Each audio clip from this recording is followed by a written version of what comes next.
हमारा जो पहला क्वेश्चन है वो एक डेफिनेशन दी गई है और ये अकाउंटिंग की डेफिनेशन है और पूछा गया है कि ये डेफिनेशन दी किसने है। तो डेफिनेशन कुछ इस प्रकार है, accounting is the art of recording, classifying and summarising in a significant manner and in the terms of money, transactions and events which are of a financial character and interpreting the results thereof। ठीक है, तो एक particular definition दी गई है। अब सवाल पूछा गया है कि ये डेफिनेशन दी किसने। We have 4 options. पहला ऑप्शन है American Institute of Certified Public Accountants ने ये डेफिनेशन दी है। दूसरा ऑप्शन है जे बेट्टी ने ये डेफिनेशन दी है। तीसरा ऑप्शन है जस्टिन बर्ग ने ये डेफिनेशन दी है या नन ऑफ द अबव। तो इस क्वेश्चन का सही आंसर है option A, American Institute of Certified Public Accountants की ये डेफिनेशन है। तो option A is the correct answer for the given question. अगला जो क्वेश्चन है हमारा, इसमें पूछा गया है parties to a bill of exchange are. Bill of exchange में कितनी पार्टीज होती हैं। We have 4 options. पहला ऑप्शन है ड्रॉई, दूसरा ऑप्शन है पेई, तीसरा ऑप्शन है ड्रॉअर और चौथा ऑप्शन है ऑल ऑफ द अबव। तो इस क्वेश्चन का सही आंसर है option D, all of the above. ये तीनों पार्टीज बिल्स ऑफ एक्सचेंज में होती हैं। ड्रॉई भी होता है, पेई भी होता है और ड्रॉअर भी होता है। तो इस क्वेश्चन का सही आंसर है option D, all of the above. Drawer, drawee, payee are the parties to a bill of exchange. अगला क्वेश्चन है हमारा, Which of the following equation is related to dual aspect concept? इनमें से कौन सा इक्वेशन ड्यूअल एस्पेक्ट कॉन्सेप्ट से related है। ठीक है, वी हैव 3 ऑप्शंस और चौथे में लिखा है ऑल ऑफ दीज। ठीक है, लेट्स सी। पहला ऑप्शन है हमारा total assets is equal to total liabilities. दूसरा ऑप्शन है हमारा total assets is equal to capital plus outsiders liability. तीसरा ऑप्शन है capital is equal to total assets minus outsiders liability और चौथा ऑप्शन है ऑल ऑफ दीज। तो जो क्वेश्चन पूछा गया था कि ड्यूअल एस्पेक्ट कॉन्सेप्ट के हिसाब से इनमें से कौन सा इक्वेशन रिलेटेड है।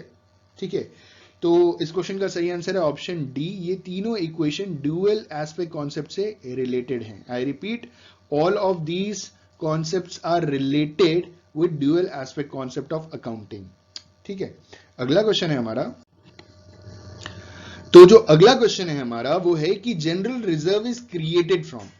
जनरल रिजर्व हम कहां से क्रिएट करते हैं। We have 4 options. पहला ऑप्शन कैपिटल प्रॉफिट, दूसरा ऑप्शन रेवेन्यू प्रॉफिट, तीसरा ऑप्शन ओनली प्रॉफिट और चौथा option none of the above. तो इस क्वेश्चन का सही आंसर होगा ऑप्शन बी, रेवेन्यू प्रॉफिट। हम जनरल रिजर्व जो क्रिएट करते हैं वो रेवेन्यू प्रॉफिट से क्रिएट करते हैं। ठीक है, अगला क्वेश्चन है हमारा, bills receivable endorsed are debited to.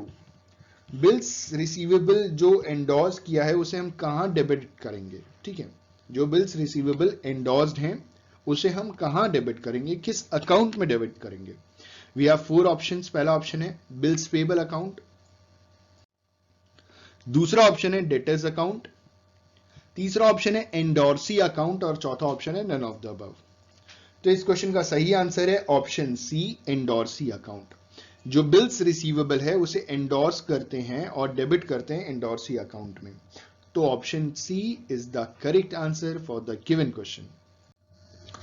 अगला क्वेश्चन है हमारा, present liability of uncertain amount. अभी प्रेजेंट की लायबिलिटी है अनसर्टेन अमाउंट की, which can be measured reliably in using a substantial degree of estimation is termed as।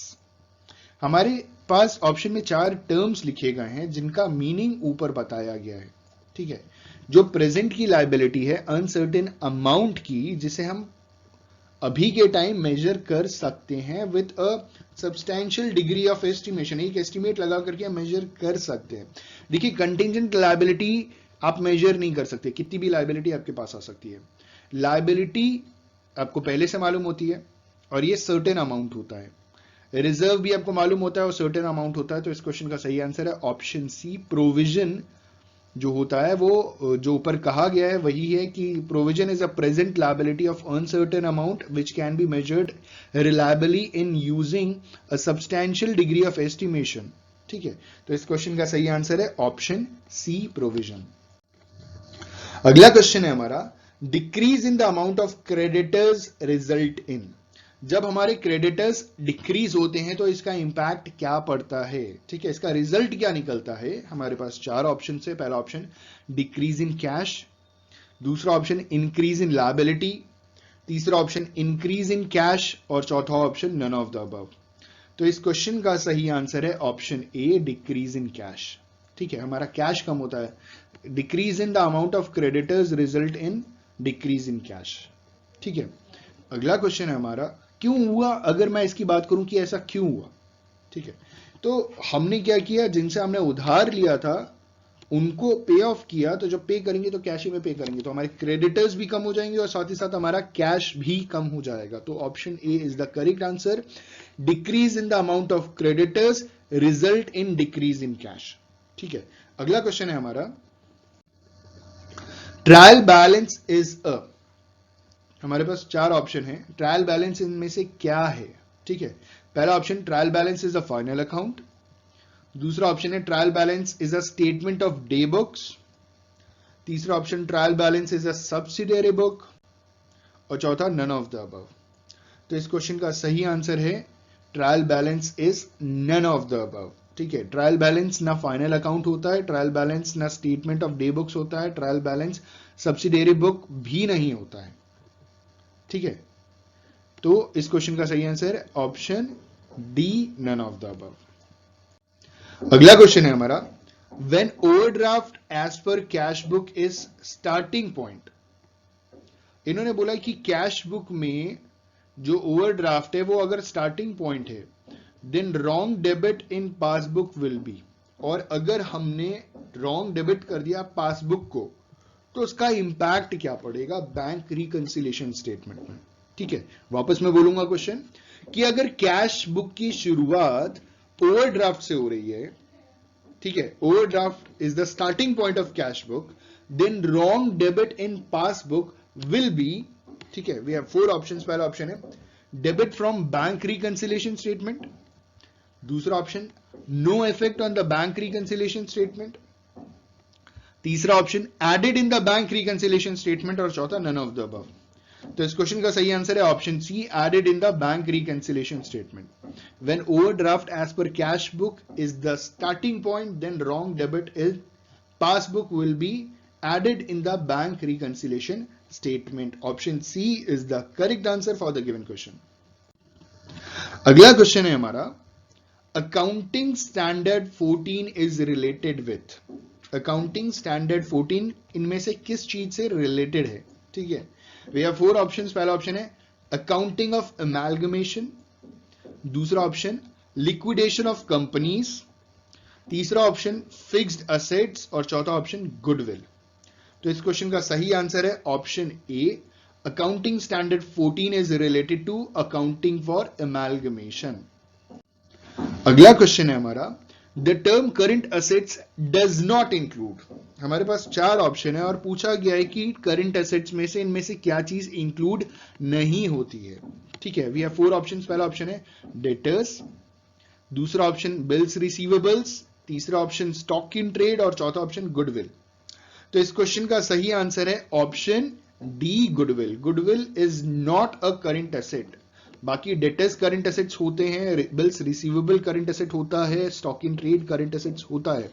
Current का मतलब for a financial year या 12 महीने की बात होती है, लेकिन गुडविल फिक्स्ड एसेट्स की कैटेगरी में जाता है जो इंटेंजिबल एसेट्स भी होते हैं। तो इस क्वेश्चन का सही आंसर है the term current assets does not include goodwill. अगला क्वेश्चन है हमारा, the term fixed assets does not include. अब थोड़ा अलग क्वेश्चन है। क्वेश्चन कह रहा है कि जो फिक्स्ड एसेट टर्म है उनमें से इन चारों ऑप्शन में क्या चीज फिक्स्ड एसेट्स में नहीं आती है। ठीक है, वी हैव फोर ऑप्शंस। पहला ऑप्शन प्लांट, दूसरा ऑप्शन फर्नीचर, तीसरा ऑप्शन प्रीपेड एक्सपेंसेस और चौथा option none of the above. तो इस क्वेश्चन का सही आंसर है ऑप्शन सी, प्रीपेड एक्सपेंसेस। ठीक है, ये हमारा। तो अगला क्वेश्चन है हमारा, in case of joint stock company financial statements refers to. Joint stock company के केस में जो फाइनेंशियल स्टेटमेंट है वो इनमें से क्या है। ठीक है, वी हैव फोर ऑप्शंस। पहला ऑप्शन है हमारा बैलेंस शीट, दूसरा ऑप्शन है हमारा trial balance and profit and loss account, तीसरा ऑप्शन है हमारा प्रॉफिट एंड लॉस अकाउंट, और चौथा ऑप्शन है हमारा balance sheet, profit and loss account and PL appropriation account. तो इस क्वेश्चन का सही आंसर होगा option D, balance sheet, profit and loss appropriation account. अब आप ये सवाल पूछेंगे कि sir profit and loss appropriation account जो होता है वो पार्टनरशिप में बनता है। आपने बिल्कुल सही कहा कि सर पार्टनरशिप अकाउंट में profit and loss appropriation account बनाया जाता है, जॉइंट स्टॉक कंपनी में कहां बनता है। लेकिन मेरे दोस्तों, जो फाइनेंशियल स्टेटमेंट्स होती है ना जॉइंट स्टॉक कंपनी की, उसमें बैलेंस शीट भी आता है, प्रॉफिट एंड लॉस अकाउंट भी आता है, लेकिन प्रॉफिट एंड लॉस एप्रोप्रिएशन एक अलग से अकाउंट हम नहीं बनाते। जो चीजें profit and loss appropriation account की होती है उसे हम प्रॉफिट एंड लॉस अकाउंट में लिख देते हैं, ठीक है। पार्टनरशिप अकाउंट में प्रॉफिट एंड लॉस अकाउंट नाम का एक सेपरेट अकाउंट बनाया जाता है, और जिसमें हम जो भी चीजें होती हैं, नेट प्रॉफिट होता है या कोई भी रिजर्व होता है, वो पार्टनर्स में डिस्ट्रीब्यूट करते हैं, आपको मालूम है बहुत अच्छी तरीके से। लेकिन जॉइंट स्टॉक कंपनी की कंडीशन में पीएल के अंडर ही हम पीएल एप्रोप्रिएशन बना देते हैं, एक सेपरेट अकाउंट नहीं बनाते, और पीएल एप्रोप्रिएशन की बहुत सारी चीजें पीएल में ही दिखा देते हैं। तो इस क्वेश्चन का सही आंसर होगा option D, balance sheet, PL account and PL appropriation account, ठीक है। प्लीज कंफ्यूज मत होइएगा, option D is the correct answer. अगला क्वेश्चन है हमारा, ड्रॉइंग्स इज डिडक्टेड फ्रॉम। जो ड्रॉइंग्स है ना उसे हम कहां से डिडक्ट करते हैं। We have 4 options. पहला ऑप्शन है ड्रॉइंग्स हम क्या कैपिटल से डिडक्ट करते हैं, दूसरा ऑप्शन ड्रॉइंग्स क्या हम कैश से डिडक्ट करते हैं, तीसरा ऑप्शन ड्रॉइंग्स क्या हम परचेजेस से डिडक्ट करते हैं, और चौथा ड्रॉइंग्स हम नन ऑफ द अबव, कहीं से भी डिडक्ट नहीं करते। तो इस क्वेश्चन का सही आंसर है drawings is deducted from option A, capital. Drawings कहां से डिडक्ट किया जाता है, कैपिटल से डिडक्ट किया जाता है। आपको मालूम है ना ड्रॉइंग्स किसे कहते हैं। ड्रॉइंग्स का मतलब कोई भी गुड्स परचेज किया हो बेचने के लिए या कैश, जब प्रोप्राइटर या पार्टनर अपने पर्सनल यूज के लिए ले लेते हैं तो उसे हम ड्रॉइंग्स कहते हैं, और इसको हम कैपिटल से क्या करते हैं, डिडक्ट करते हैं। तो वो drawings is deducted from capital. Option A is the correct answer for the given question. अगला क्वेश्चन है हमारा, purchase of plant and machinery on the credit basis is recorded in. अगर हमने प्लांट एंड मशीनरी परचेज किया है credit basis पे तो उसे हम कहां रिकॉर्ड करेंगे, ठीक है। We have 4 options. पहला ऑप्शन है कैश बुक। देखिए जब क्रेडिट बेसिस पे परचेज किया तो कैश बुक में हम कहां से एंट्री कर देंगे, कैश बुक में तो सिर्फ कैश से रिलेटेड एंट्री होती है, तो पहला ऑप्शन गलत हो गया। दूसरा ऑप्शन है जर्नल प्रॉपर, तीसरा ऑप्शन परचेजेस, और चौथा ऑप्शन है ए और बी दोनों। जब ए गलत है तो ए और बी, ये ऑप्शन डी भी गलत है। और जब हमने परचेज किया plant and machinery credit basis पे तो इसकी सीधी सीधी जर्नल एंट्री होती है, तो option B is the correct answer for the given question, ठीक है। Option B is correct, journal proper. अगर हमने प्लांट और मशीनरी परचेज किया है क्रेडिट बेसिस पे तो इसको रिकॉर्ड करेंगे हम जर्नल प्रॉपर पे, ठीक है। अगला क्वेश्चन है हमारा, the trial balance of Amit limited shows closing inventories of ₹90,000। एक ट्रायल बैलेंस है अमित लिमिटेड का जो क्लोजिंग इन्वेंट्री दिखा रहा है 90,000 रुपीज का। It will be recorded in, इसको हम कहां रिकॉर्ड करेंगे, ठीक है।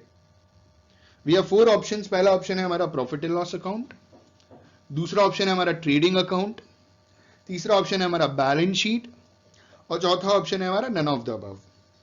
तो इस क्वेश्चन का सही आंसर है ऑप्शन सी, बैलेंस शीट। अगर ट्रायल बैलेंस में, अमित लिमिटेड के ट्रायल बैलेंस में क्लोजिंग इन्वेंट्री 90,000 रुपीज का दिखा रहा है, शो कर रहा है, तो उसे हम कहां शो करने वाले हैं, उसे हम कहां रिकॉर्ड करने वाले हैं, उसे हम बैलेंस शीट में रिकॉर्ड करने वाले हैं। Option C is the correct answer for the given question.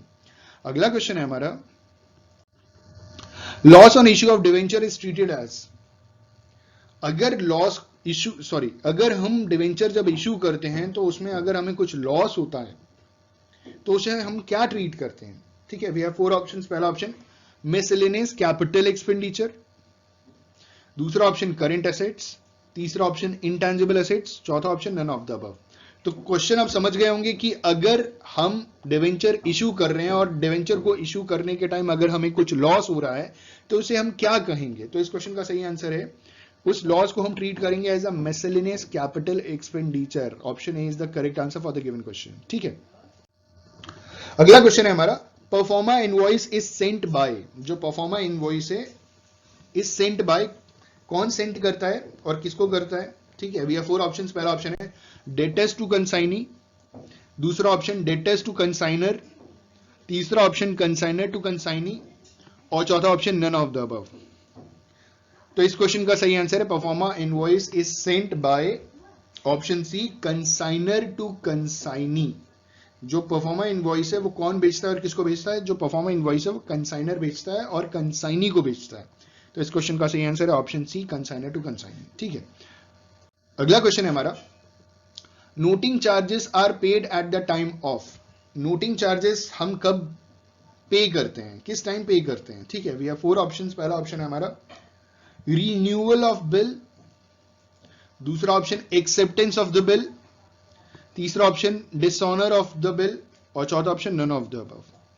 तो noting charges are paid at the time of option C dishonour of the bill. जब बिल डिसऑनर हो जाता है ना, तो उस टाइम क्या पे किया जाता है? तब नोटिंग चार्जेस पे किए जाते हैं। आई रिपीट, जब बिल डिसऑनर हो जाता है ना, डिसऑनर ऑफ बिल होता है, उस मोमेंट पे नोटिंग चार्जेस पे किया जाता है। Option C is the correct answer for the given question. अगला क्वेश्चन है हमारा, बहुत लंबा चौड़ा क्वेश्चन है, जरा ध्यान से समझिएगा। Accounting has certain norms to be observed by the accountants in recording of transactions and preparation of financial statements. Accounting की कुछ नॉर्म्स हैं जिसे अकाउंटेंट्स अपने अकाउंटिंग ट्रांजैक्शंस को रिकॉर्ड करने के टाइम ध्यान में रखते हैं। ठीक है, फाइनेंशियल स्टेटमेंट्स को प्रिपेयर करने के टाइम ध्यान में रखते हैं। ये जो नॉर्म्स है ना, these norms reduces the vagueness and chances of misunderstanding by harmonising the varied accounting practices. These norms are, ये कौन से नॉर्म्स हैं? ये वो नॉर्म्स हैं जो मिसअंडरस्टैंडिंग खत्म करके हार्मोनाइजिंग लेकर के आते हैं अकाउंटिंग प्रैक्टिसेस में। इन नॉर्म्स को हम क्या कहते हैं? ठीक है, वी हैव 4 ऑप्शंस। पहला ऑप्शन है हमारा अकाउंटिंग स्टैंडर्ड्स, दूसरा ऑप्शन है हमारा अकाउंटिंग फ्रेमवर्क, तीसरा ऑप्शन है अकाउंटिंग रेगुलेशंस, और चौथा ऑप्शन है नन ऑफ द अबव। तो इस क्वेश्चन का सही आंसर है ऑप्शन ए अकाउंटिंग स्टैंडर्ड्स। ठीक है, accounting standard is the correct answer for the given question. अगला क्वेश्चन है हमारा, Shivani places order to Shagun for supply of certain goods yet to be manufactured. Shivani ने शगुन को कुछ चीज सप्लाई करने के लिए ऑर्डर दिया। ऑर्डर कौन दे रहा है? शिवानी दे रही है। किसको दे रही है? शगुन को दे रही है। ठीक है, और शिवानी ऑर्डर दे रही है कि शगुन आप कुछ सप्लाई करो, बना करके कुछ मैन्युफैक्चर करके आपको सप्लाई करना है। ठीक है, on the receipt of order Shagun purchases raw materials. जैसे ही शगुन को ऑर्डर मिला तो शगुन ने रॉ मटेरियल परचेज कर लिया, एम्प्लॉयज वर्कर्स को एम्प्लॉय कर दिया, produce the goods and delivered then to Shivani. उसने गुड्स प्रोड्यूस किया और शिवानी को डिलीवर कर दिया। In this case sale will be presume to have been made at the time of. इस कंडीशन में सेल हम कब कंसिडर करेंगे? ठीक है, आई जस्ट होप कि आपको क्वेश्चन समझ में आया होगा। अगर नहीं समझ में आया तो वीडियो पॉज करके आप एक बार क्वेश्चन पढ़ लीजिए। मैं एक बार वापस जल्दी से रिपीट कर दूं। शिवानी ने शगुन को कुछ सप्लाई करने के लिए ऑर्डर दिया। शगुन को जो सप्लाई करने के लिए ऑर्डर दिया था, शगुन को वो चीज बना करके मैन्युफैक्चर करनी थी। शगुन ने क्या किया कि शगुन को जब एडवांस ऑर्डर रिसीव हुआ तो उसने रॉ मटेरियल खरीदा, वर्कर्स एम्प्लॉय किए, गुड्स बनाया और गुड्स को डिलीवर किया। तो सवाल ये है कि इसमें सेल कब हम कंसिडर करेंगे? तो 4 ऑप्शन है। पहला ऑप्शन है प्रोडक्शन ऑफ गुड्स। क्या गुड्स के प्रोडक्शन के टाइम सेल कंसिडर कर लेंगे उसको? डिलीवरी ऑफ गुड्स, दूसरा ऑप्शन। तीसरा option purchase of raw material, और चौथा option none of the above. तो इस क्वेश्चन का सही आंसर है option B delivery of goods. Option B delivery of goods. जिस मोमेंट पे शिवानी को शगुन गुड्स डिलीवर करेगी, उस मोमेंट पे हम उसे सेल कंसिडर करेंगे। अगला क्वेश्चन, रिचा ने डिपॉजिट किया 25 जनवरी 2019 को एक चेक वर्थ ₹20,000। ठीक है, रिचा ने 20,000 रुपए का 25 जनवरी 2019 को एक चेक डिपॉजिट कर दिया। द चेक कलेक्टेड ऑन 2 फरवरी 2019, और चेक कलेक्ट किया उसने 2 फरवरी 2019 को। Bank balance as per cash book 31 जनवरी को था 60,000। तो balance as per cash book will be, I repeat this question in English, Richa deposited a cheque on 25 January 2019 for a sum of ₹20,000. The check collected on 2nd February 2019. If the bank balance as per the passbook as on 31st January 2019 is ₹60,000, balance as per cash book will be. जो balance होगा cash book के हिसाब से वो क्या होगा? We have 4 options. पहला option है 60,000, दूसरा ऑप्शन 40,000, तीसरा ऑप्शन 70,000, चौथा ऑप्शन 80,000। तो इस क्वेश्चन का सही आंसर है ऑप्शन डी 80,000। एक बार क्वेश्चन पढ़िएगा, आपको क्वेश्चन समझ में आ जाएगा, बहुत इजी क्वेश्चन है, ठीक है। और अगर दिक्कत होती है तो आप कमेंट बॉक्स में कमेंट कीजिएगा, मैं आपको जरूर हेल्प करूंगा। आपने नीचे कमेंट्स भी देखे होंगे, जो जो सवाल पूछ रहा है मैं उसको हेल्प जरूर कर रहा हूँ, ठीक है। आप फेसबुक पेज को लाइक करके वहां पे कमेंट कर सकते हैं, आप इंस्टाग्राम में डायरेक्ट मेरे पेज को लाइक करके, एयू कॉमर्स स्कॉलर को लाइक करके आप मुझसे डीएम डायरेक्ट मैसेज में आप मुझसे बात कर सकते हैं, अपने डाउट्स को क्लियर कर सकते हैं। बहुत सारे बच्चों से मेरी बात होती है, ठीक है। तो अगला क्वेश्चन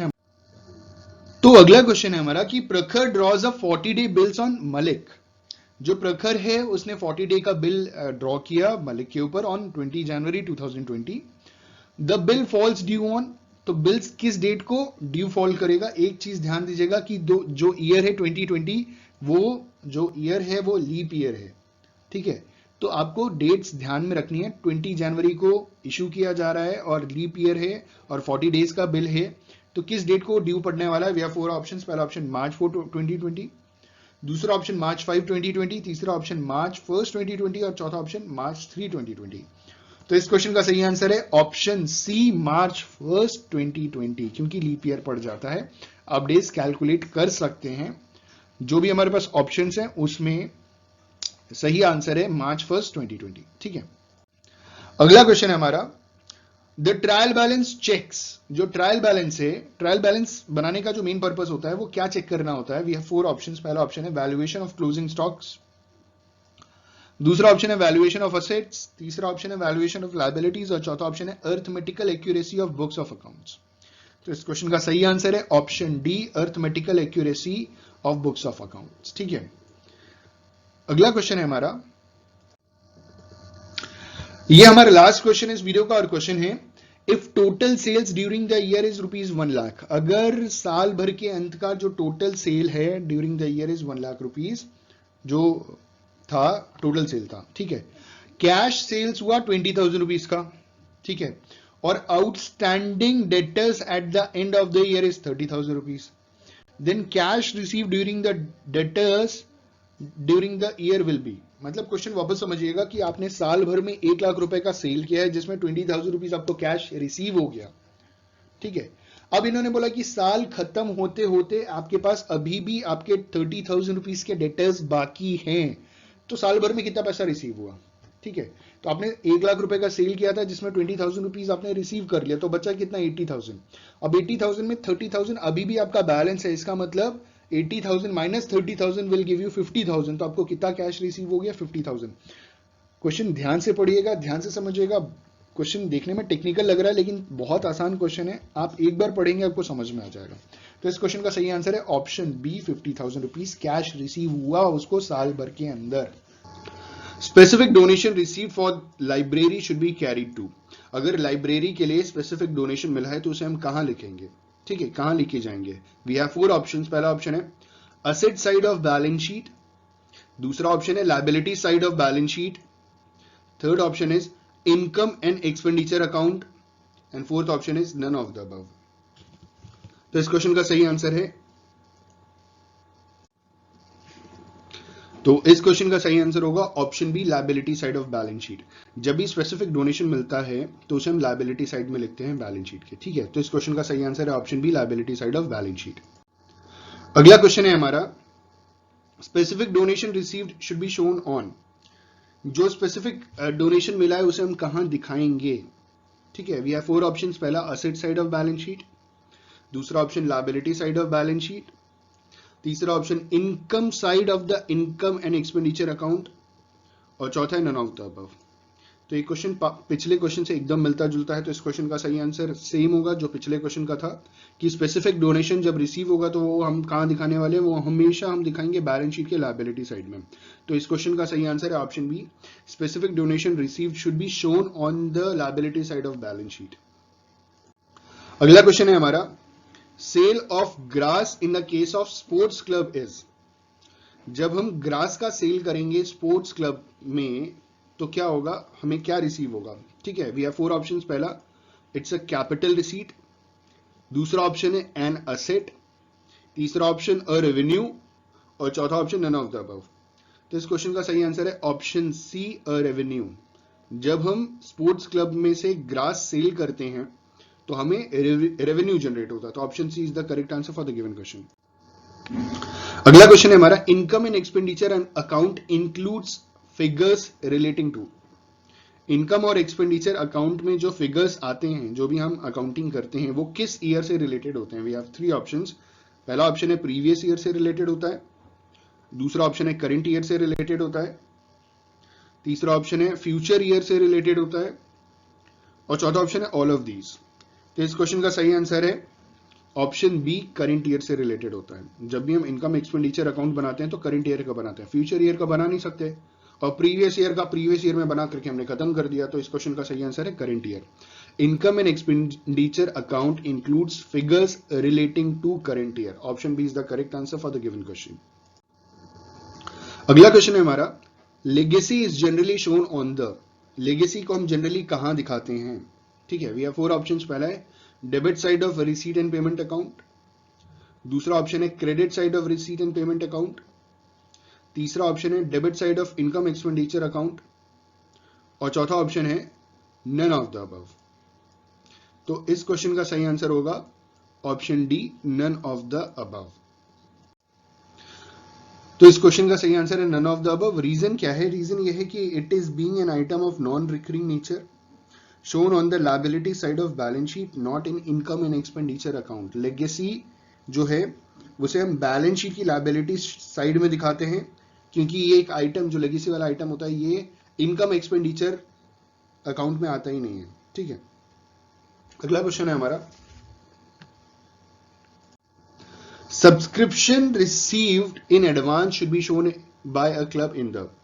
अगर किसी क्लब को सब्सक्रिप्शन एडवांस में रिसीव हुआ है तो वो कहां उसे शो करेंगे? We have four option. पहला ऑप्शन है credit side of income expenditure account, दूसरा ऑप्शन है asset side of the balance sheet, तीसरा ऑप्शन है liability side of balance sheet, और चौथा ऑप्शन है नन ऑफ द अबव। तो इस क्वेश्चन का सही आंसर होगा liability side of balance sheet, option C. अगर हमें कोई चीज एडवांस में मिली है तो हमारे लिए लायबिलिटी है, we are liable for it. ठीक है, तो इस क्वेश्चन का सही आंसर है ऑप्शन सी।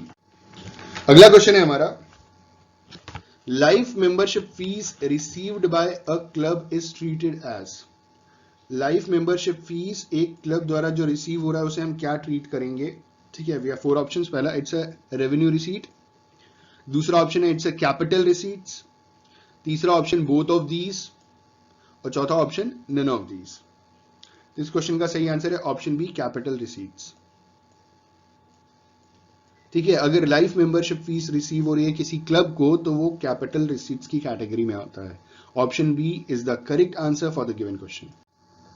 अगला क्वेश्चन है हमारा, which of the following item will not appear in the balance sheet of a club. इन चारों में से कौन सा आइटम बैलेंस शीट, जो क्लब की बैलेंस शीट होती है, उसमें अपीयर नहीं होता है? We have four options. पहला ऑप्शन है subscription receive for the next year, दूसरा ऑप्शन है subscription receive for the current year, तीसरा ऑप्शन है subscription not receive for the current year, और चौथा ऑप्शन है नन ऑफ दीज। तो इस क्वेश्चन का सही आंसर होगा option B, subscription receive for the current year. इस क्वेश्चन का सही आंसर होगा option B, subscription receive for the current year. ठीक है, इसे हम बैलेंस शीट में नहीं दिखाते।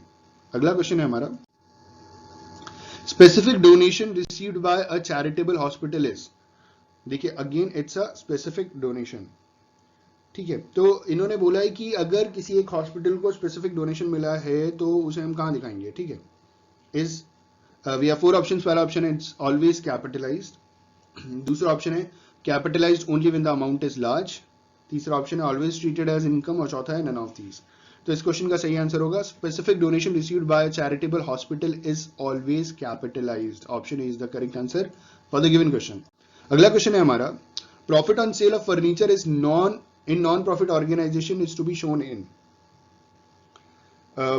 अगर किसी फर्नीचर को बेचा गया है नॉन प्रॉफिट ऑर्गेनाइजेशन द्वारा, ठीक है, और उसको बेचने के बाद अगर उन्हें प्रॉफिट हुआ है तो इसे हम कहां दिखाएंगे? ठीक है, वी हैव फोर ऑप्शंस। पहला ऑप्शन है credit side of profit and loss account, दूसरा ऑप्शन है credit side of income and expenditure account, तीसरा ऑप्शन है receipt side of receipt and payment account, और चौथा ऑप्शन है नन ऑफ दीज। तो इस क्वेश्चन का सही आंसर है option B, credit side of income expenditure account.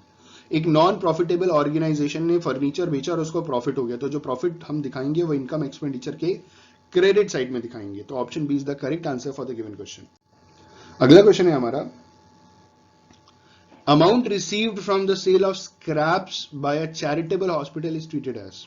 एक चैरिटेबल हॉस्पिटल द्वारा उन्होंने कुछ स्क्रैप बेचा जिसमें से कुछ अमाउंट रिसीव हुआ, तो इसे हम क्या शो करेंगे? ठीक है, वी हैव 4 ऑप्शंस। पहला ऑप्शन है इनकम, दूसरा ऑप्शन है एक्सपेंसेस, तीसरा ऑप्शन है असेट्स और चौथा ऑप्शन है लायबिलिटी। तो इस क्वेश्चन का सही आंसर है ऑप्शन ए, इनकम।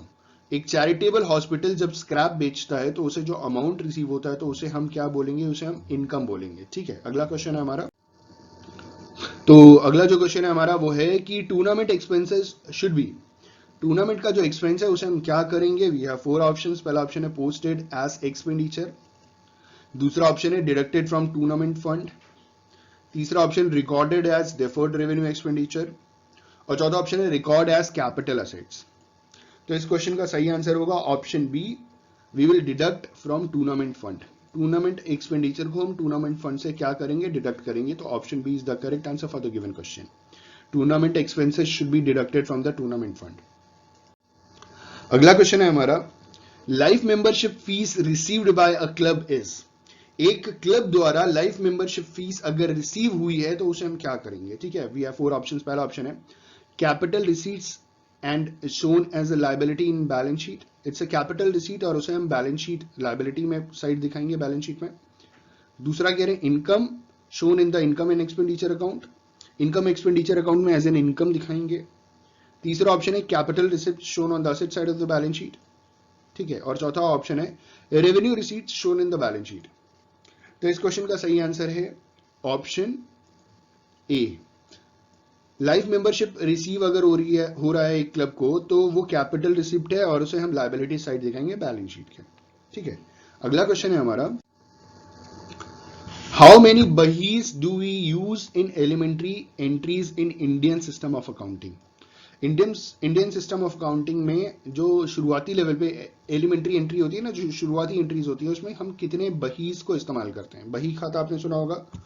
ठीक है, वी हैव 4 ऑप्शंस। पहला ऑप्शन है 5, दूसरा ऑप्शन है 4, तीसरा ऑप्शन है 7, चौथा ऑप्शन है 8। तो इस क्वेश्चन का सही आंसर होगा ऑप्शन ए 5। ठीक है, तो 5 बहीज we use in elementary entries in Indian system of accounts. ठीक है, अगला क्वेश्चन है हमारा, from whose help do we prepare कच्ची रोकड़ बही। किसकी मदद से हम कच्ची रोकड़ बही प्रिपेयर करते हैं? We have 4 options. पहला ऑप्शन है पक्की पकड़ बही, दूसरा ऑप्शन है बंद बही, तीसरा ऑप्शन है जमा नकल बही और चौथा ऑप्शन है नाम नकल बही। तो इस क्वेश्चन का सही आंसर है ऑप्शन बी, बंद बही। बंद बही से हम कच्ची रोकड़ बही प्रिपेयर करते हैं। ठीक है, बंद बही की हेल्प से डू वी प्रिपेयर कच्ची रोकड़ बही।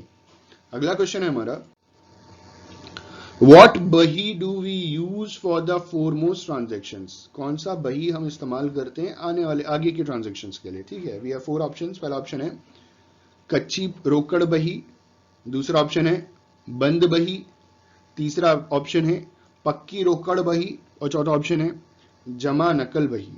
तो इस क्वेश्चन का सही आंसर होगा ऑप्शन बी, बंद बही। तो बंद बही से हम क्या करते हैं? फोरमोस्ट ट्रांजैक्शंस करते हैं। ठीक है, अगला क्वेश्चन है हमारा, profit is a part of. Profit is a part of, we have 4 options. पहला ऑप्शन है profit is a part of income, profit is a part of owner's capital, profit is a part of assets और profit is a part of all of the above. तो इस question का सही answer क्या होना चाहिए? इस क्वेश्चन का सही आंसर है option B, profit is a part of owner's capital. ठीक है, profit is a part of owner's capital. अगला क्वेश्चन है हमारा, which of the following statement is false. इनमें से कौन सा स्टेटमेंट गलत है? ठीक है, वी हैव 4 ऑप्शंस। पहला ऑप्शन है there are many views about the accounting principles, दूसरा option accounting is based on accounting equations, तीसरा option accounting is commonly treated as language of business और चौथा option none of the above. तो इस question का सही answer है option D, none of the above. ठीक है, इनमें से कोई भी स्टेटमेंट फॉल्स नहीं है। ठीक है, क्योंकि क्वेश्चन था हमारा which of the following statement is false. तो पहला ऑप्शन बिल्कुल सही है, इसमें कोई गलती नहीं है। पहला ऑप्शन कह रहा है there are many views about the accounting principle, बिल्कुल सही बात है। अलग अलग लोगों की अलग अलग विचारधाराएं, अलग अलग व्यूज हैं अकाउंटिंग प्रिंसिपल्स के लिए। दूसरा कह रहे हैं कि accounting is based on accounting equations, बिल्कुल सही बात है। हमने अकाउंटिंग पढ़ने से पहले स्टार्टिंग में अकाउंटिंग इक्वेशन सीखा था, उसके बाद ही अकाउंटिंग पढ़ा, तो ये भी बिल्कुल सही है कि accounting is based on accounting principles, ठीक है। और तीसरा भी बिल्कुल सही स्टेटमेंट है कि accounting is commonly treated as a language of business, तो ठीक है। इस क्वेश्चन का सही आंसर है नन ऑफ द अबव, सारे स्टेटमेंट सही है। अगला क्वेश्चन है हमारा, for charging depreciation on which of the following asset the depletion method is adopted. Depreciation charge करने के लिए इनमें से किन असेट से डिप्लीशन मेथड को अडॉप्ट किया गया है। We have 4 option. पहला ऑप्शन है वेस्टिंग असेट्स, जिसमें माइंस आते हैं। दूसरा ऑप्शन लैंड, तीसरा ऑप्शन पेटेंट्स, और चौथा option all of the above. तो इस क्वेश्चन का सही आंसर होगा option A, wasting assets.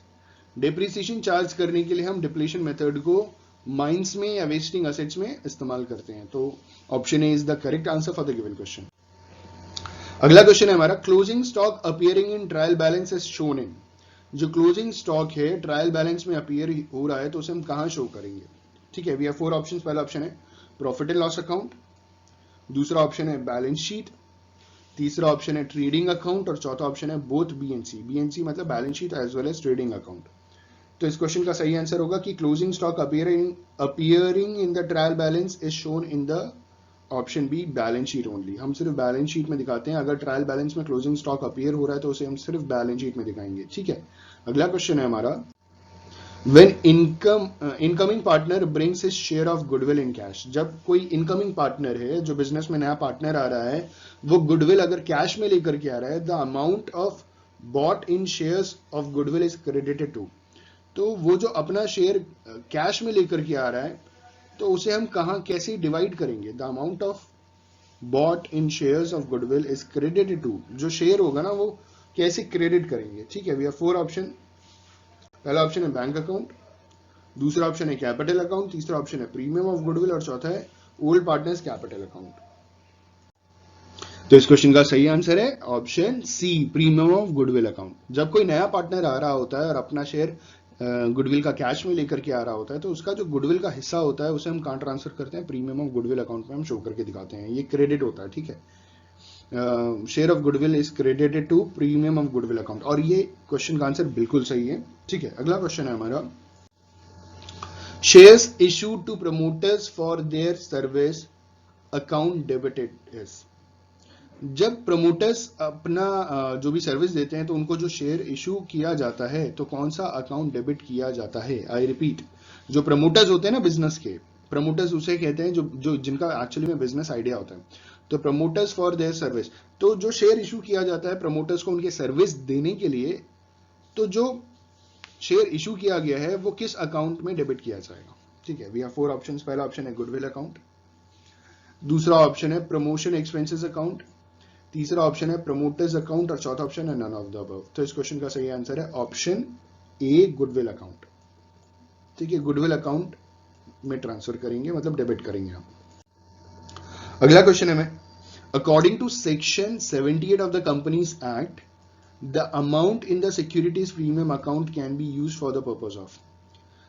Companies act के सेक्शन 78 के हिसाब से जो अमाउंट सिक्योरिटीज प्रीमियम में है, उसे हम किस पर्पस के लिए इस्तेमाल कर सकते हैं, ठीक है। We have 4 options. पहला ऑप्शन है issue of fully paid bonus shares, दूसरा ऑप्शन है राइटिंग ऑफ प्रिलिमिनरी एक्सपेंसेस, तीसरा ऑप्शन है बोथ ए एंड बी, और चौथा ऑप्शन है नन ऑफ द अबव। तो इस क्वेश्चन का सही आंसर होगा option C, both A and B. Section 78 of companies act में बोला गया है कि अगर आपके पास सिक्योरिटीज प्रीमियम अकाउंट में कुछ अमाउंट पड़ा है, तो उसे आप इस्तेमाल कर सकते हैं प्रिलिमिनरी एक्सपेंसेस को राइट ऑफ करने के लिए भी, और साथ ही साथ बोनस शेयर्स को, फुल्ली पेड बोनस शेयर्स को इशू करने के लिए भी, ठीक है। तो इस क्वेश्चन का सही आंसर है option C, both A and B. अगला क्वेश्चन है हमारा, closing stock is valued at. Closing stock जो है वो किस बेसिस पे वैल्यू किया जाता है। We have 4 options. पहला ऑप्शन है cost price, closing stock cost price पे वैल्यू किया जाता है। दूसरा ऑप्शन है closing stock is valued at cost price और net realisable value whichever is lower. तीसरा ऑप्शन है closing stock is valued at cost price और net realisable value whichever is higher, और आखिरी ऑप्शन है net realisable value. तो इस question का सही आंसर होगा closing stock is valued at option B cost price और net realisable value whichever is lower. ठीक है, और इस वीडियो लेक्चर का आखिरी क्वेश्चन है when the goods are returned to the suppliers, जब सप्लायर को गुड्स रिटर्न कर दिया जाता है तो क्या करते हैं। ठीक है, we have 4 options। पहला ऑप्शन है a debit note is sent to him, दूसरा ऑप्शन है an account sale is sent to him, तीसरा ऑप्शन है a receipt is sent to him, और चौथा ऑप्शन है either B or C। तो इस क्वेश्चन का सही आंसर होगा ऑप्शन ए, डेबिट नोट भेजा जाता है। एक सेलर को जब हम सामान भेज देते हैं, वापस कर देते हैं, तो हमारे लिए परचेज रिटर्न है, हमने सामान खरीदा था और अपने सप्लायर को वापस कर दिया। When the goods are return to the suppliers, तो हम उसे क्या भेजेंगे, हम उसे भेजेंगे डेबिट नोट। ठीक है, कि हमने पेमेंट किया लेकिन सामान नहीं लिया, हमारा पैसा आपके पास है। Revaluation of assets and liabilities eight the time of admission is made for the, जब किसी पार्टनर का एडमिशन होता है उस समय जो revaluation of assets and liabilities account बनाया जाता है वो किसके लिए बनाया जाता है। मतलब जब भी किसी पार्टनर का एडमिशन होता है तो उसके एडमिशन से जस्ट पहले जो ओल्ड पार्टनर्स होते हैं वो एक रिवैल्यूएशन अकाउंट बनाते हैं जिसमें असेट्स और लायबिलिटीज को वो रिवैल्यू करते हैं। ये किसके लिए अकाउंट बनाया जाता है। ठीक है, इसका मेन पर्पस क्या होता है। We have 4 options. पहला ऑप्शन है benefit of old partners who sacrifice their share in profit, दूसरा ऑप्शन है mutual benefit for old and new partners, तीसरा ऑप्शन है बेनिफिट फॉर ओल्ड पार्टनर्स, और चौथा ऑप्शन है बेनिफिट फॉर न्यू पार्टनर्स। तो इस क्वेश्चन का सही आंसर होगा option B, mutual benefit for old and new partners. देखिए न्यू पार्टनर्स के लिए क्यों बेनिफिशियल है ये, क्योंकि जो पुराने पार्टनर्स हैं अगर उनके ऊपर कोई लायबिलिटी है तो पुराने पार्टनर के ऊपर ही रह जाती है, नए पार्टनर के ऊपर नहीं आती है। ठीक है, तो इससे नए पार्टनर्स के लिए बेनिफिशियल हो जाता है कि उनकी मतलब अगर वो बिजनेस में उनका एडमिशन होता है तो उनके ऊपर कोई लायबिलिटी आती ही मतलब बिजनेस में को ज्वाइन करते ही नहीं आ जाती। तो इससे कहीं ना कहीं नए पार्टनर का भी फायदा हो रहा है। पुराने पार्टनर्स ये सोचते हैं कि भैया हमने जो मेहनत किया है हम अपना मेहनत नए पार्टनर को क्यों दें, तो वो रिवैल्यूएशन अकाउंट बनाते हैं और उसमें अगर कोई प्रॉफिट का हिस्सा होता है तो वो ओल्ड पार्टनर्स आपस में बेयर कर लेते हैं। तो इस क्वेश्चन का सही आंसर है option B, mutual benefit for old and new partners. ठीक है, अगला क्वेश्चन है हमारा old ratio between A and B is 3:2। जो दो पुराने पार्टनर्स हैं जिनका प्रॉफिट शेयरिंग रेशियो, पुराना प्रॉफिट शेयरिंग रेशियो है 3:2। C is admitted for 1/5 share to be sacrificed by A. C जो है वो 1/5 शेयर के लिए एडमिट हो रहा है और उसका जो शेयर है वो ए उसको सेक्रीफाइस अपने शेयर में से सेक्रीफाइस करके देगा। The new ratio shall be, और नया रेशियो क्या होगा ए बी सी का। We have 4 options. पहला ऑप्शन है 1:1:1, दूसरा ऑप्शन 2:2:1, तीसरा ऑप्शन 3:2:1 और चौथा ऑप्शन 5:4:3। क्वेश्चन मैं वापस रिपीट करूंगा। क्वेश्चन कह रहा है कि पुराने दो पार्टनर्स थे ए और बी जिनका प्रॉफिट शेयरिंग रेशियो 3:2 था। एक नया पार्टनर सी एडमिट हो रहा है बिजनेस में जो 1/5 शेयर के लिए आ रहा है और सी का जो शेयर है वो ए अपने शेयर में से सेक्रीफाइस करेगा। अब नया प्रॉफिट शेयरिंग रेशियो बताइए। तो इस क्वेश्चन को जब आप सॉल्व करेंगे तो आपका आंसर आएगा 2:2:1। Option B is the correct answer for the given question. ठीक है, अगला क्वेश्चन है हमारा decrease in assets and increase in liability shown in. हम किस अकाउंट में डिक्रीज इन एसेट्स दिखाते हैं और इंक्रीज इन लायबिलिटी दिखाते हैं। ठीक है, वी हैव 4 ऑप्शंस। पहला ऑप्शन है करंट अकाउंट, दूसरा ऑप्शन है debit side of revaluation account, तीसरा ऑप्शन है credit side of revaluation account और चौथा ऑप्शन है नन ऑफ दीज। तो इस क्वेश्चन का सही आंसर होगा option B, debit side of revaluation account. Debit side of revaluation account में हम क्या करते हैं, decrease in assets and increase in liability show करके दिखाते हैं। अगला क्वेश्चन है हमारा the cash bought as goodwill by a new partner is distributed between the old partners in. जब कोई नया पार्टनर बिजनेस में उसका अगर एडमिशन हो रहा है और वो गुडविल लेकर के आ रहा है कैश के फॉर्म में, तो ये जो गुडविल नया पार्टनर कैश के फॉर्म में लेकर के आ रहा है तो इस कैश को पुराने पार्टनर्स में किन रेशियो में डिवाइड करेंगे। ठीक है, आई जस्ट होप आपको क्वेश्चन समझ में आया होगा।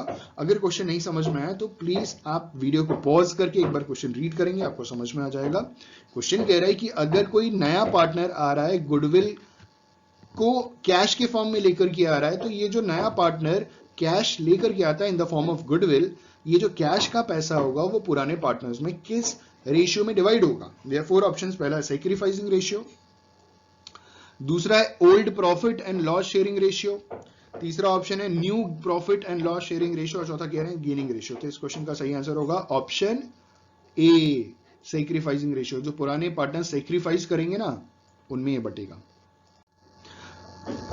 सैक्रिफाइसिंग रेशियो में बटेगा। अगला क्वेश्चन है हमारा revaluation account is. Revaluation account कौन सा अकाउंट है? We have 3 options. वैसे 3 ही टाइप के तो अकाउंट होते हैं, पर्सनल अकाउंट होता है, रियल अकाउंट होता है, नॉमिनल अकाउंट होता है। हमारे तीनों ऑप्शन है पर्सनल अकाउंट, रियल अकाउंट और नॉमिनल अकाउंट, और चौथा ऑप्शन है नन ऑफ द अबव। तो revaluation account is a nominal account. Option C is the correct answer for the given question. Revaluation account is a nominal account. अगला question है हमारा decrease in the value of fixed assets is called. जो fixed asset है उसकी अगर value decrease होती है तो उसे हम क्या बोलते हैं? ठीक है, वी हैव 4 ऑप्शंस। पहला ऑप्शन है डिप्रीसिएशन बोलते हैं, दूसरा ऑप्शन लॉस बोलते हैं, तीसरा ऑप्शन एक्सपेंसेस बोलते हैं, और चौथा ऑप्शन प्रॉफिट बोलते हैं। तो इस क्वेश्चन का सही आंसर है ऑप्शन ए, डिप्रीसिएशन। जब भी फिक्स्ड एसेट्स डिक्रीज होता है तो उसे हम क्या बोलते हैं? उसे हम डिप्रीसिएशन बोलते हैं। अगला क्वेश्चन है हमारा profit and loss in revaluation account will be bear by. जो रिवैल्यूएशन अकाउंट का प्रॉफिट और लॉस है वो कौन बेयर करता है? ठीक है, वी हैव 4 ऑप्शंस। पहला ऑप्शन है ओल्ड पार्टनर्स, दूसरा ऑप्शन है न्यू पार्टनर्स, तीसरा ऑप्शन है ऑल पार्टनर्स, और चौथा ऑप्शन है नन ऑफ द अबव। तो इस क्वेश्चन का सही आंसर है ऑप्शन ए, ओल्ड पार्टनर्स। जो profit and loss revaluation account में बनाया जाता है वो ओल्ड पार्टनर्स बेयर करते हैं। अगला क्वेश्चन है डिक्रीज इन लायबिलिटीज। अगर लायबिलिटी डिक्रीज होती है तो इसका क्या इंपैक्ट पड़ता है? मतलब इसे हम क्या बोलते हैं? It's a loss.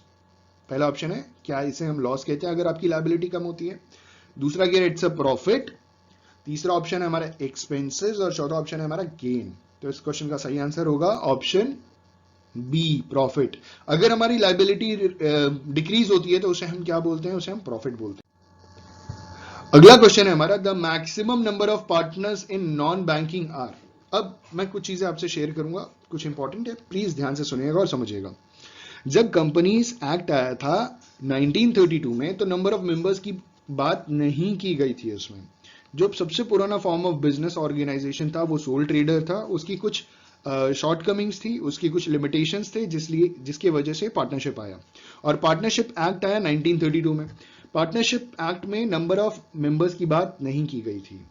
फिर नंबर ऑफ मेंबर्स की बात किसमें की गई थी? नंबर ऑफ मेंबर्स की बात की गई थी कंपनीज एक्ट 1956 में। कहा गया था कि जो पार्टनरशिप बिजनेस है उसमें मिनिमम कितने होंगे, मैक्सिमम कितने होंगे मेंबर्स? मिनिमम 2 मेंबर्स होंगे, maximum 10 in banking business and 20 in non banking business. ठीक है, उसके बाद जाकर के कंपनीज एक्ट 2013 आया, जिसके सेक्शन 464 में साफ साफ ये बात बोला गया है कि minimum number of members in partnership business will be 2 and maximum number will be 100, irrespective कि आप बैंकिंग बिजनेस करते हो या कोई भी बिजनेस करते हो। आई जस्ट होप कि आपको चीजें समझ में आ गई होंगी। ये जो सवाल पूछा गया है कि maximum number of partners non banking business में कितने होंगे, ऑप्शन है 20। जब देखिए कंपनीज एक्ट नहीं पूछा, कंपनीज एक्ट का नाम नहीं दिया, तो हम 1956 ही लेकर के चलेंगे। ठीक है, ध्यान दीजिएगा। अगर 2000 साफ साफ बोला है तो 2013 के हिसाब से बोलेंगे, और अगर कुछ नहीं बोला है तो हम 1956 के हिसाब से लेकर के चलेंगे, क्योंकि डिफरेंशिएशन वहीं पे है। अगला क्वेश्चन है हमारा शेयर एप्लीकेशन अकाउंट है। देखिए 3 तरीके के अकाउंट होते हैं, तो शेयर एप्लीकेशन अकाउंट कौन सा अकाउंट है? It's a personal account, it's a real account, it's a nominal account, और नन ऑफ दीज। तो इस क्वेश्चन का सही आंसर होगा ऑप्शन ए, पर्सनल अकाउंट। जो शेयर एप्लीकेशन अकाउंट है वो कौन सा अकाउंट है? वो पर्सनल अकाउंट है। अगला क्वेश्चन है हमारा the minimum share application money is. जो मिनिमम शेयर एप्लीकेशन मनी है वो कितना है? ₹2 per share, 5% of nominal value of share, 50% of nominal value of shares, या 20% of nominal value of shares. तो इस क्वेश्चन का सही आंसर होगा option B, 5% of nominal value of shares. ये मिनिमम है, आपको चार्ज करना ही पड़ेगा, इससे कम आप ले नहीं सकते। ठीक है, और ये भी पुराने जमाने की बात है जहां पे application money, allotment money, first call और फाइनल कॉल की बात होती थी। आज के जमाने में जब शेयर खरीदते हैं तो आपको पूरा पैसा एक बार में देना पड़ता है, लमसम में देना पड़ता है, तभी आपको शेयर मिलेगा, अदरवाइज नहीं मिलेगा। ठीक है, चाहे आप प्राइमरी मार्केट की बात करो या सेकेंडरी मार्केट की बात करो, चाहे आप इनिशियल पब्लिक ऑफरिंग की भी बात करो, तो आपको पूरा पेमेंट एक बार में करना पड़ता है। लेकिन पहले जिस हिसाब से हम पढ़ रहे हैं अपनी अकाउंटिंग, उस हिसाब से बोला गया कि मिनिमम जो शेयर एप्लीकेशन में पैसा कंपनी मांगेगी वो at least 5% of nominal value of shares होना जरूरी है। ठीक है, अगला क्वेश्चन है हमारा, the maximum share application money can be, जो शेयर एप्लीकेशन मनी है वो मैक्सिमम कितना हो सकता है। ठीक है, पहला ऑप्शन है full issue of price of shares, full issue price of shares. ठीक है, मतलब शेयर की जो फेस वैल्यू है, पूरी प्राइस है, वो पूरा का पूरा आपसे एप्लीकेशन में ले सकते हैं। दूसरा कह रहे हैं 5% of nominal value of shares, तीसरा कह रहे हैं 50% of nominal value of shares, और चौथा कह रहे हैं 20% of nominal value of shares. तो इस प्रश्न का सही उत्तर है option A, full issue of price of shares. आप पहली बार में पूरा पैसा ले सकते हैं, मैक्सिमम जो शेयर एप्लीकेशन का मनी है, it can be full issue price of shares. ठीक है, option is the correct answer for the given question. अगला क्वेश्चन है हमारा, nominal share capital is, nominal share capital किसे कहते हैं। We have 4 options. पहला ऑप्शन है the part of the authorised share capital which is issued by the company. दूसरा option है the amount of share capital which is actually applied for the prospective of share holders. तीसरा option है the maximum amount of share capital which a company is authorised to issue. और चौथा कह रहे हैं the amount actually paid by the share holders. तो इस question का सही आंसर है option C, the maximum amount of share capital which a company is authorised to issue. ठीक है, नॉमिनल शेयर कैपिटल क्या है, the maximum amount of share capital which a company is authorised to issue. ठीक है, अगला question है हमारा, discount on issue of share is a, जो डिस्काउंट दिया जाता है शेयर को इशू करने के टाइम, वो कौन सा लॉस होता है। We have 4 options. पहला है it's a capital loss, it's a revenue loss, it's a trading loss, और इट्स अ स्पेक्यूलेटिव लॉस।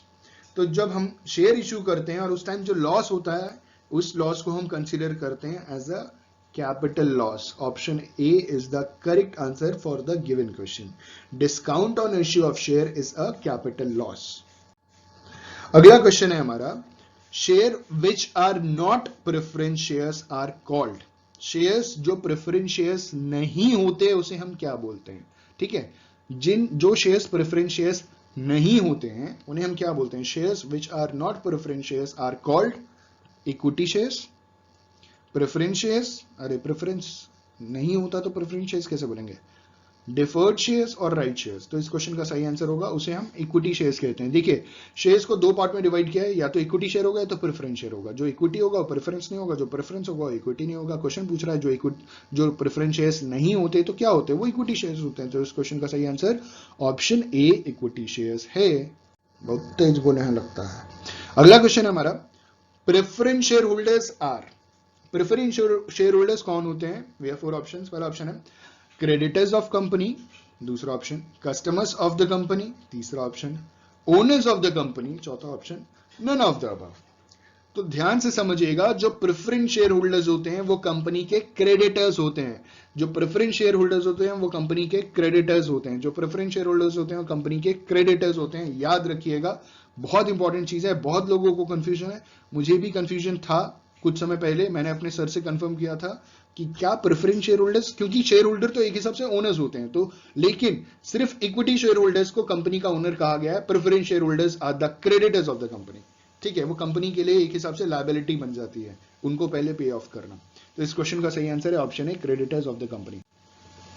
अगला क्वेश्चन है हमारा, a preference share holder does not have a right to. We have 4 option. एक preference share holder के पास इनमें से कौन सी राइट नहीं होती है। Does not have a right to, does not have a right to. Preference share holder को इनमें से कौन सी राइट नहीं मिली है। ठीक है, वी हैव 4 ऑप्शंस। पहले प्रेफरेंशियल पेमेंट ऑफ डिविडेंड, दूसरा option preferential payment of share capital, तीसरा ऑप्शन वोटिंग राइट्स, और चौथा option all of the above. तो इस क्वेश्चन का सही आंसर है voting rights. Preference share holder को वोटिंग राइट्स नहीं मिलती है।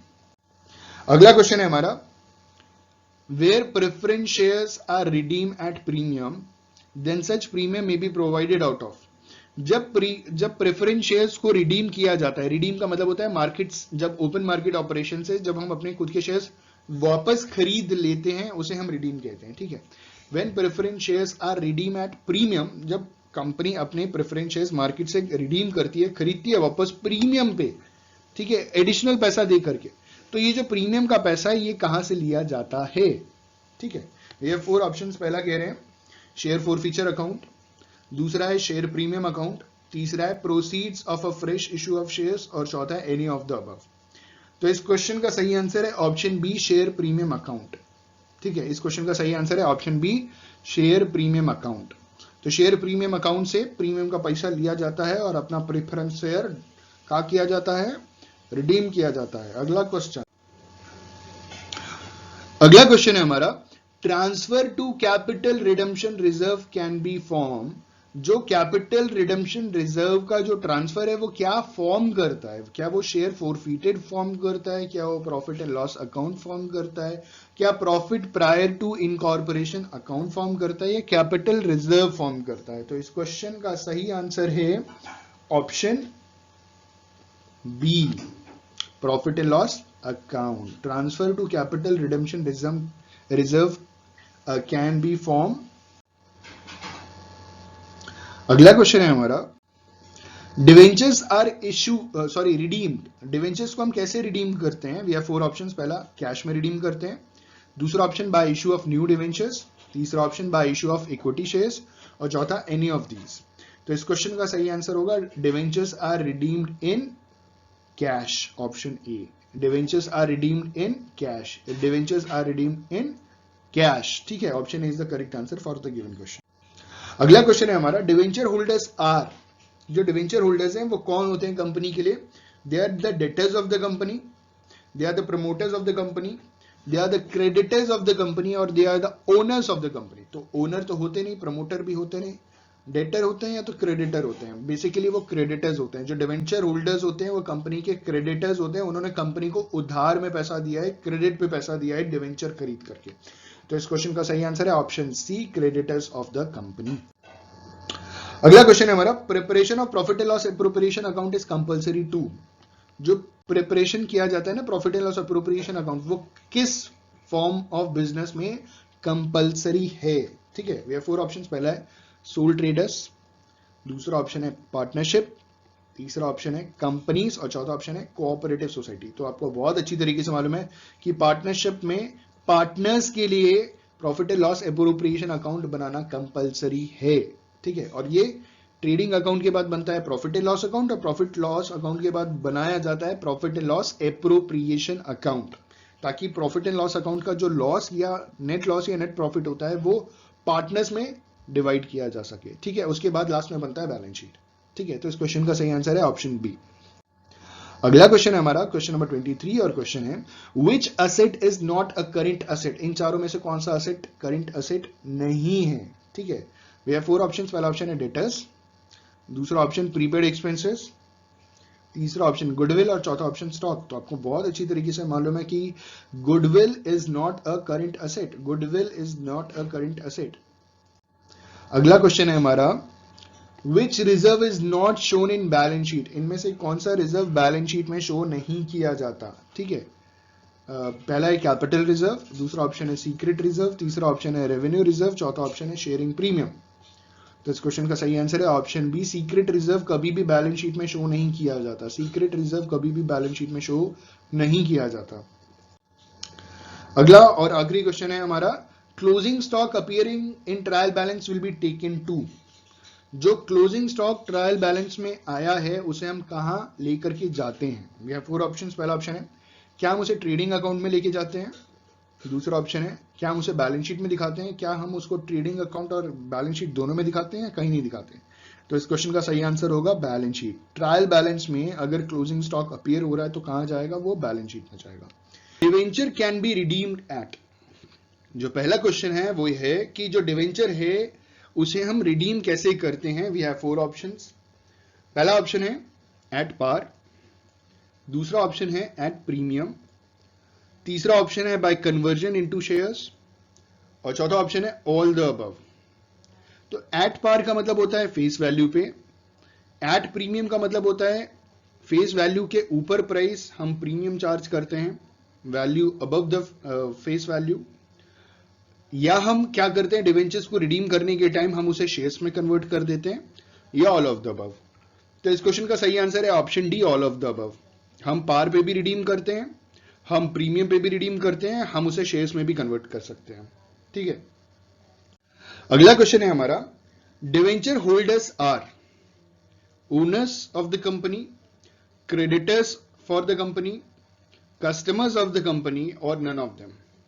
तो जो डिवेंचर होल्डर्स होते हैं वो कंपनी के लिए क्या होते हैं, वो कंपनी के क्रेडिटर्स होते हैं। क्या होते हैं, कंपनी के क्रेडिटर्स, वो कंपनी को उधार देते हैं पैसा। ठीक है, अगला क्वेश्चन है हमारा, discount on issue of debenture is, जब हम डिवेंचर को इशू करते हैं और उसको जब डिस्काउंट देते हैं तो उसे हम क्या कहते हैं। ठीक है, वी हैव 4 ऑप्शंस। पहला है इट्स अ करेंट एसेट्स, दूसरा option it's a fixed assets, तीसरा ऑप्शन फिक्टिशियस एसेट्स और चौथा नन ऑफ दीज। तो इस क्वेश्चन का सही आंसर है option C, discount on the issue of debenture is a fictitious asset. Option C is the correct answer for the given question. अगला question है हमारा, in case of issue of debentures as a collateral security for loan from financial institution, which account will be debited to. जब हम debenture को issue करते हैं as a collateral security, देखिए collateral security का मतलब होता है सेकेंडरी सिक्योरिटीज, हमेशा याद रखिएगा, कोलैटरल सिक्योरिटी मतलब होता है secondary securities, they are not primary securities. ठीक है, हमने प्राइमरी कुछ दे रखा है, उसके बाद हम कोलैटरल सिक्योरिटी देते हैं, सेकेंडरी सिक्योरिटीज देते हैं। तो डिवेंचर जब हम इशू करते हैं एज अ कोलैटरल सिक्योरिटी किसी फाइनेंशियल इंस्टीट्यूशन से, तो किस अकाउंट को हम डेबिट करते हैं, ये हमारा क्वेश्चन है। We have 4 options. पहला है बैंक अकाउंट डेबिट किया जाता है, दूसरा लोन अकाउंट डेबिट किया जाता है, तीसरा डिवेंचर सस्पेंस अकाउंट डेबिट किया जाता है, चौथा नन ऑफ दीज।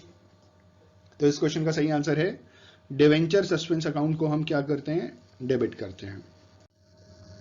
अगला क्वेश्चन है हमारा, if debenture of 1,25,000 are issued for a consideration of net asset 90,000। देखिए डिवेंचर इशू किया जा रहा है 1,25,000 रुपीज का, और उसके बदले में मतलब in consideration of net assets worth rupees 90,000, balance of 35,000 will be credited to. जो बच गया 35,000 उसको हम कहां क्रेडिट करेंगे। ठीक है, पहला ऑप्शन है जनरल रिजर्व। एज स्कोप की आपको क्वेश्चन समझ में आ गया होगा कि जो 1,25,000 के डिवेंचर्स हैं उसे जब हम इशू कर रहे हैं तो किसके बदले में इशू कर रहे हैं, हमें पैसा नहीं मिल रहा, हम नेट एसेट्स के कंसिडरेशन में इशू कर रहे हैं, हमें एसेट्स के बदले में डिवेंचर्स इशू कर रहे हैं, और एसेट है 90,000 का। ठीक है, तो रिमेनिंग 35,000 हम कहां पे क्रेडिट करेंगे। 4 ऑप्शन, पहला ऑप्शन है जनरल रिजर्व, दूसरा ऑप्शन है कैपिटल रिजर्व, तीसरा ऑप्शन है गुडविल, चौथा ऑप्शन है प्रॉफिट एंड लॉस अकाउंट। तो इस क्वेश्चन का सही आंसर है ऑप्शन बी, कैपिटल रिजर्व। हम कैपिटल रिजर्व में इसे क्या करेंगे, क्रेडिट करेंगे। अगला क्वेश्चन है हमारा, receipts and payment account is prepared in. जो रिसीट्स और पेमेंट अकाउंट प्रिपेयर कहां किया जाता है, वी हैव 4 ऑप्शंस। क्या वो सोल ट्रेड में प्रिपेयर करते हैं, क्या किसी फर्म में प्रिपेयर किया जाता है, क्या कंपनी अकाउंट्स में प्रिपेयर करते हैं रिसीट्स एंड पेमेंट अकाउंट, या नॉन ट्रेडिंग कंसर्न्स में प्रिपेयर किया जाता है। तो इस क्वेश्चन का सही आंसर है option D, non trading concerns में हम रिसीट और पेमेंट अकाउंट प्रिपेयर करते हैं। अगला क्वेश्चन है हमारा, income and expenditure account is not prepared. Income और एक्सपेंडिचर अकाउंट कहां प्रिपेयर नहीं होता है। ठीक है, क्लब्स में प्रिपेयर नहीं होता है, एजुकेशन इंस्टीट्यूशंस में प्रिपेयर नहीं होता है, ट्रेडर्स नहीं प्रिपेयर करते हैं, चैरिटेबल इंस्टीट्यूशंस नहीं प्रिपेयर करते हैं। तो इस क्वेश्चन का सही आंसर है option C, by traders. Income and expenditure account is not prepared by traders. Option C is the correct answer for the given question. अगला क्वेश्चन है हमारा, receipt and payment account is a summary of. Receipt और payment account किस चीज की summary होती है, balance sheet की समरी होती है, कैश बुक की समरी होती है, परचेज बुक की समरी होती है, सेल्स बुक की समरी होती है। तो इस क्वेश्चन का सही आंसर होगा ऑप्शन बी, कैश बुक। जो रिसीट और पेमेंट अकाउंट होता है वो कैश बुक की समरी होता है। ठीक है, अगला क्वेश्चन है हमारा, income and expenditure account is a. जो इनकम है और एक्सपेंडिचर अकाउंट है वो कौन सा अकाउंट है। ठीक है, it's a nominal account, it's a savings account, it's a real account और इट्स अ पर्सनल अकाउंट। देखिए अगर हम अकाउंटिंग की बात करें तो सेविंग्स अकाउंट बैंक में होता है, अकाउंटिंग में नहीं होता। ठीक है, अकाउंटिंग को हमने 3 पार्ट में डिवाइड किया है, नॉमिनल अकाउंट, रियल अकाउंट और पर्सनल अकाउंट। तो इनकम एक्सपेंडिचर आता है नॉमिनल अकाउंट में। Option A is the correct answer for the given question. अगला क्वेश्चन है हमारा, receipts and payment account is a real account. Receipt और पेमेंट अकाउंट रियल अकाउंट है, पर्सनल अकाउंट है, नॉमिनल अकाउंट है या करेंट अकाउंट है? तो इस क्वेश्चन का सही आंसर है रिसीट और payment account is a real account. Receipt and payment account is a real account, option A. अगला क्वेश्चन है हमारा, income and expenditure is a, जो इनकम और एक्सपेंडिचर है वो क्या है? It's a personal account, it's a real account, it's a nominal account और नन ऑफ दीज। तो income and expenditure is a nominal account. Option C is the correct answer for the given question. अगला question है हमारा, receipt and payment account is a personal account, real account, nominal account और none of these. तो receipt और payment account जो होता है वो रियल अकाउंट होता है। रिसीट्स और पेमेंट अकाउंट जो होता है वो रियल अकाउंट होता है। अगला क्वेश्चन है, income and expenditure account records income and expenditure of. जो इनकम और एक्सपेंडिचर अकाउंट है वो इनकम और एक्सपेंडिचर कौन सा रिकॉर्ड करते हैं, किस नेचर का रिकॉर्ड करते हैं? ठीक है, वी हैव 4 ऑप्शंस। पहला, सिर्फ रेवेन्यू नेचर का इनकम एक्सपेंडिचर रिकॉर्ड किया जाता है इनकम एक्सपेंडिचर अकाउंट में। सिर्फ कैपिटल नेचर का इनकम एक्सपेंडिचर रिकॉर्ड किया जाता है इनकम एक्सपेंडिचर अकाउंट में, या both of these, revenue as well as capital nature, और लास्ट में कह रहे हैं नन ऑफ दीज। तो अगर इस सवाल का जवाब बोला जाए, बताया जाए, तो इस सवाल का जवाब सही होगा कि income and expenditure account records income and expenditure of revenue nature only. तो option 1 is the correct answer for the given question. ठीक है, जो इनकम एक्सपेंडिचर अकाउंट रिकॉर्ड करता है रेवेन्यू नेचर के इनकम एक्सपेंडिचर को। ठीक है, अगला क्वेश्चन है हमारा, day to day transactions of a club are recorded in. एक क्लब का डे टू डे ट्रांजेक्शन जो रिकॉर्ड किया जाता है, कहां रिकॉर्ड किया जाता है? ठीक है, किस अकाउंट में रिकॉर्ड किया जाता है? पहला ऑप्शन है रिसीट्स एंड पेमेंट अकाउंट, दूसरा option income and expenditure account, तीसरा ऑप्शन कैश बुक, चौथा ऑप्शन नन ऑफ दीज। तो इस क्वेश्चन का सही आंसर है कैश बुक। जो day to day transaction record किए जाते हैं क्लब द्वारा वो कैश बुक में रिकॉर्ड किए जाते हैं। अगला क्वेश्चन है हमारा, Which of the following account mostly begins with an opening balance? इनमें से कौन सा अकाउंट मोस्टली शुरू होता है ओपनिंग बैलेंस से? ठीक है, वी हैव 4 ऑप्शंस। पहला, रिसिप्ट एंड पेमेंट अकाउंट, दूसरा option income and expenditure account, तीसरा ऑप्शन बोथ ऑफ दीज, चौथा ऑप्शन नन ऑफ दीज। तो इस क्वेश्चन का सही आंसर होगा option A, receipt and payment account. ठीक है, रिसीट एंड पेमेंट अकाउंट जो नॉर्मली बिगिन होता है वो एक ओपनिंग बैलेंस से शुरुआत होती है उसकी। ठीक है, अगला क्वेश्चन है हमारा, the income and expenditure account begins with. जो इनकम और एक्सपेंडिचर अकाउंट है वो कहां से शुरू होता है? क्या वो सिर्फ डेबिट बैलेंस से शुरू होता है, या हर बार क्रेडिट बैलेंस से शुरू होता है, या नाइदर ऑफ द टू, ना डेबिट बैलेंस से शुरू होता है ना क्रेडिट बैलेंस से शुरू होता है, बोथ ऑफ दिस? तो इस क्वेश्चन का सही आंसर है इनकम और expenditure account begins with neither of the two. Option C is the correct answer for the given question. जो इनकम और एक्सपेंडिचर अकाउंट बनाया जाता है वो ना डेबिट बैलेंस से शुरू होता है ना क्रेडिट बैलेंस से शुरू होता है। ठीक है, वो डिपेंड करता है क्वेश्चन के ऊपर। अगला क्वेश्चन है हमारा, the credit balance of income and expenditure account eight the end of the year shows. Income और एक्सपेंडिचर अकाउंट का क्रेडिट बैलेंस जो साल के अंत में आता है वो क्या शो करता है? क्या वो फर्म का डेफिसिट शो करता है, क्या सरप्लस शो कर रहा है, नाइदर ऑफ द टू और बोथ ऑफ द अबव? तो इस सवाल का सही जवाब है कि जो इनकम एक्सपेंडिचर होता है जो साल के अंत में आता है, अगर वो क्रेडिट बैलेंस शो कर रहा है तो वो सरप्लस शो कर रहा है। Option B is the correct answer for the given question. अगला क्वेश्चन है हमारा, debit balance of receipt and payment account indicate. जो रिसिप्ट और पेमेंट अकाउंट है उसका डेबिट बैलेंस क्या इंडिकेट कर रहा है? ठीक है, वी हैव 4 ऑप्शंस। पहला, the loss incurred during the period, दूसरा option the expenses of income over expenditure of period, तीसरा option the total cash payment during period, और चौथा कैश इन हैंड और bank balance on the date of balance. तो इस question का सही answer होगा option D, cash in hand और bank balance on the date of balance. देखिए डेबिट बैलेंस पूछा जा रहा है, रिसीट और पेमेंट अकाउंट का क्या इंडिकेट करता है? डेबिट बैलेंस रिसीट और पेमेंट अकाउंट का इंडिकेट करता है कैश इन हैंड और cash at bank on the date of balance. ठीक है, option D is the correct answer for the given question. अगला क्वेश्चन है हमारा, the balance of income expenditure account represents.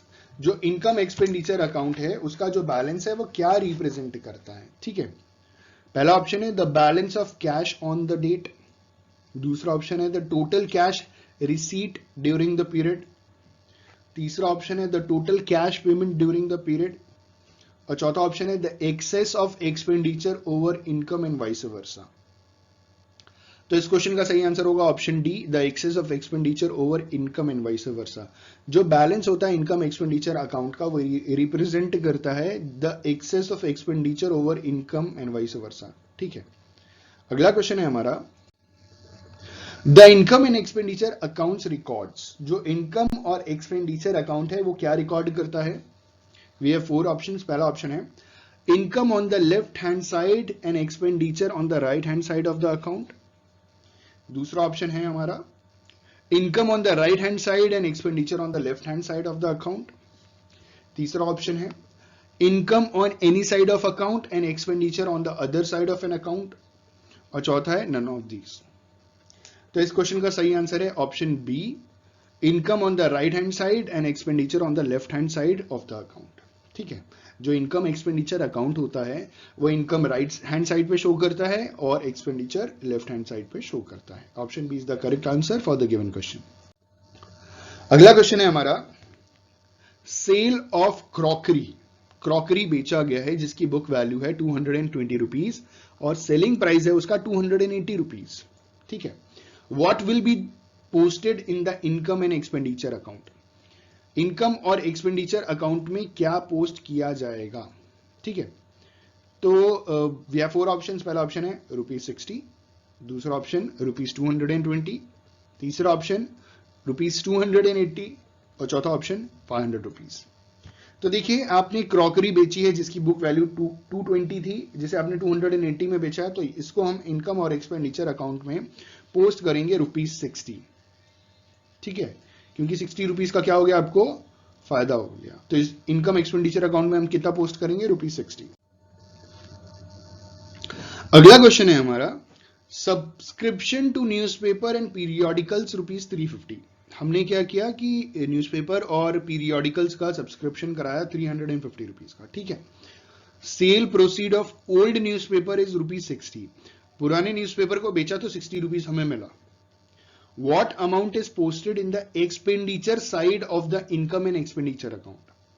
देखिए जब हमने सब्सक्रिप्शन लिया न्यूज़पेपर का तो हमें खर्च करने पड़े 350। जब हमने पुराने न्यूज़पेपर को बेचा तो हमें मिला 60। सवाल पूछ रहे हैं कि इनकम एक्सपेंडिचर के एक्सपेंडिचर साइड में आप कितना लिखेंगे?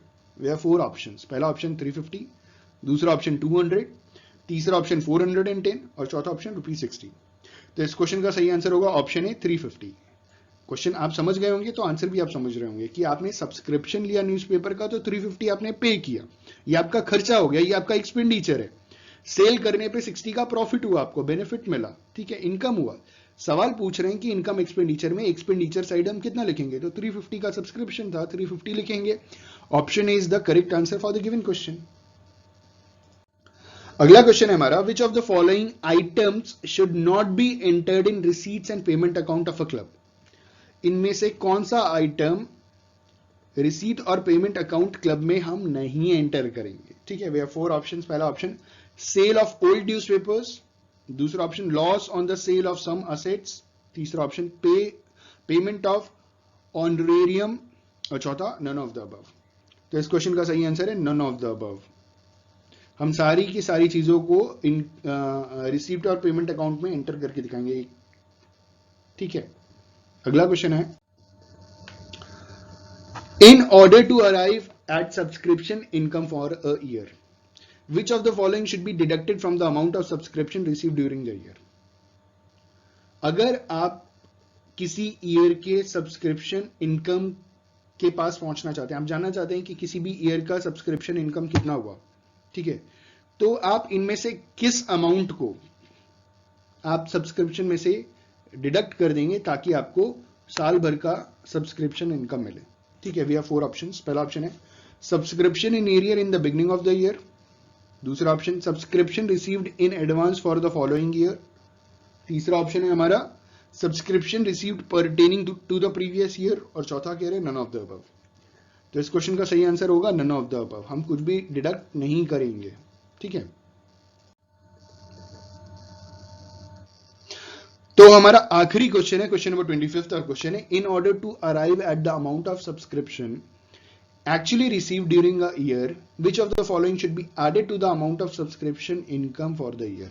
ठीक है, अगर हम सब्सक्रिप्शन अमाउंट पे आना चाहते हैं, हम जानना चाहते हैं कि साल भर में हमको सब्सक्रिप्शन का कितना अमाउंट रिसीव हुआ, तो इनमें से किसको हम ऐड करेंगे। ठीक है, ताकि हम ये जान सकें कि हमारा सब्सक्रिप्शन का इनकम एनुअली कितना रिसीव हुआ हमको। पहला ऑप्शन है subscription in arrear in the beginning of the year. दूसरा ऑप्शन है हमारा subscription received in advance for the following year. तीसरा ऑप्शन है हमारा subscription received pertaining to the previous year. और चौथा है नन ऑफ द अबव। तो इस क्वेश्चन का सही आंसर होगा नन ऑफ द अबव, क्योंकि हम इनमें से कुछ भी ऐड करके नहीं देखेंगे। हम क्या ऐड करते हैं, हम बेसिकली ऐड करते हैं subscription in arrear eight the end of the year, जो हमारे इन ऑप्शंस में ऑप्शन दिया नहीं हुआ है। ठीक है, तो इन तीनों में से हम कुछ भी ऐड नहीं करने वाले हैं। तो इस क्वेश्चन का सही आंसर होगा none of the above. I just hope and believe इस क्वेश्चन में से आपको बहुत कुछ सीखने को मिला हो। वीडियो पसंद है तो लाइक शेयर कमेंट जरूर कीजिएगा। All the best, good luck for your examinations.